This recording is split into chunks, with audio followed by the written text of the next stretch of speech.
গাজায় কি আবার শুরু হতে যাচ্ছে নতুন রক্তপাত? যুক্তরাষ্ট্র বলছে হামাস শিগগিরই বেসামরিক মানুষের উপর হামলার পরিকল্পনা করছে, আর এই খবরকে তারা বলছে বিশ্বাসযোগ্য তথ্য। যুদ্ধবিরতির মাঝে এমন আশঙ্কা নতুন উত্তেজনা ছড়িয়েছে মধ্যপ্রাচ্যে। ফিলিস্তিনের গাজায় বেসামরিক মানুষের উপর হামলা চালাতে পারে স্বাধীনতাকামী সংগঠন হামাস, এমনটাই দাবি করেছে যুক্তরাষ্ট্র। মার্কিন পররাষ্ট্র দপ্তর জানিয়েছে তাদের হাতে রয়েছে বিশ্বাসযোগ্য গোয়েন্দা তথ্য। তাদের মতে হামলা হলে সেটা হবে যুদ্ধবিরতির সরাসরি লঙ্ঘন। এক বিবৃতিতে ওয়াশিংটন বলেছে গাজাবাসীর উপর এমন আক্রমণ হলে সেটি হবে গুরুতর চুক্তিভঙ্গ। এতে সাম্প্রতিক মধ্যস্থতা প্রচেষ্টা ও যুদ্ধবিরতির অগ্রগতি ভেঙে পড়বে।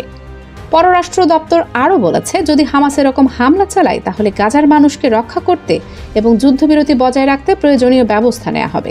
তবে কি ব্যবস্থা বা তার প্রভাব কি হতে পারে সেই বিষয়ে বিস্তারিত কিছুই জানায়নি তারা। মার্কিন প্রেসিডেন্ট ডোনাল্ড ট্রাম্প গত সপ্তাহে হামাসের বিরুদ্ধে কড়া ভাষায় কথা বলেছেন। তিনি বলেছেন, যদি হামাস গাজার মানুষের উপর হামলা চালায় তবে আমাদের আর কোনো বিকল্প থাকবে না। নিজের সামাজিক যোগাযোগ মাধ্যম ট্রুথ সোশ্যালে তিনি লিখেছেন, চুক্তির বাইরে যদি হামলা হয় আমরা কঠোর পদক্ষেপ নেব। তবে আমরা বলতে ঠিক কাদের বোঝাচ্ছেন তা স্পষ্ট করেননি ট্রাম্প। সম্প্রতি হামাস ও ইসরায়েল যুদ্ধবিরতিতে সম্মত হয়েছে। এই যুদ্ধবিরতি এসেছে ট্রাম্পের ঘোষিত 20 দফা শান্তি পরিকল্পনার মাধ্যমে।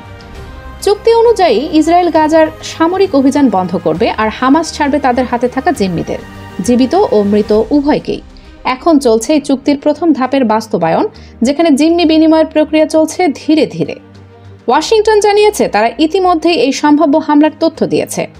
চুক্তির নিশ্চয়তাদাতা দেশগুলোকে মিশর, কাতার ও তুরস্ককে, এই দেশগুলোর মাধ্যমে যুদ্ধবিরতির মধ্যস্থতা হয়েছিল। এখন যুক্তরাষ্ট্র চাইছে যে কোনো আগাম হামলা ঠেকাতে সবাই মিলে কাজ করুক। এই সময়ে গাজা উপত্যকায় আবারও হামাসের প্রভাব বেড়েছে। তারা নিয়ন্ত্রণ জোরদার করছে ধ্বংসপ্রাপ্ত শহরগুলোর উপর। অভিযোগ উঠেছে হামাস প্রতিদ্বন্দ্বী গোষ্ঠীর বিরুদ্ধে দমন অভিযান চালাচ্ছে। কয়েকজনকে শত্রুর সহযোগী অভিযোগে মৃত্যুদণ্ড কার্যকর করা হয়েছে। তাদের নিজস্ব চ্যানেলে প্রকাশিত ভিডিওতে দেখা যায় চোখ বাঁধা 8 জনকে হাঁটু গেড়ে বসিয়ে মৃত্যুদণ্ড দেওয়া হচ্ছে। ভিডিওটি ধারণ করা হয় গত সোমবার সন্ধ্যায়। যুদ্ধবিরতির মধ্যে এমন অভিযোগ ও পাল্টা অভিযোগ গাজার ভবিষ্যৎকে আরও অনিশ্চিত করে তুলেছে। ওয়াশিংটন সতর্ক করছে হামাসকে, আর ট্রাম্পের প্রশাসন বলছে শান্তি ভাঙলে কঠোর জবাব আসবে। এখন দৃষ্টি সবার এক জায়গায়, গাজায় আগুন জ্বলে উঠবে নাকি বাঁচবে যুদ্ধবিরতি।